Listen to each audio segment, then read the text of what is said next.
Good evening. Police say they were likely random attacks. This week, a man was stabbed and a woman punched at a metro station. Security problems on public transit aren't new, and some say it's a symptom of a much larger problem. Denise Roberts reports. It's not unusual to see police cars outside the Lionel-Groulx metro station.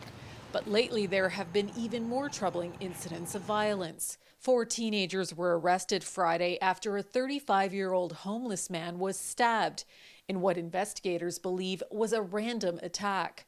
That same night, a female rider was allegedly punched in the face by a stranger. When asked if they feel safe on the metro, riders are divided.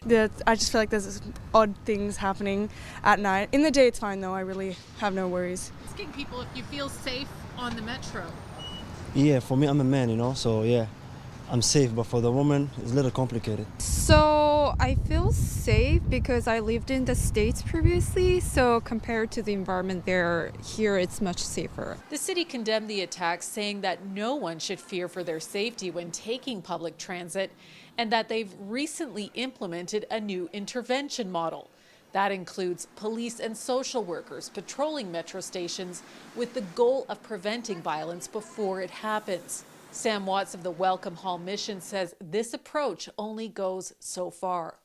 The reflex we have is to say, what are we going to do about this problem? And I think the correct reflex is to say, why do we have this problem in the first place? He says the housing situation has worsened, especially since the COVID pandemic, and people are seeking shelter in the metro, a situation that isn't sustainable. There's a tendency on the part of the various orders of government to point the finger at each other and say it's the other one's responsibility.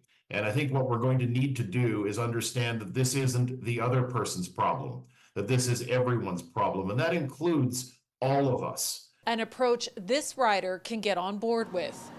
I think to solve, quote unquote, this problem, is to solve our societal problems and our systemic issues, to make sure that people are homed, make sure people are fed, make sure people are looked after. So everyone can feel safe to get where they need to go. Denise Roberts, CTV News.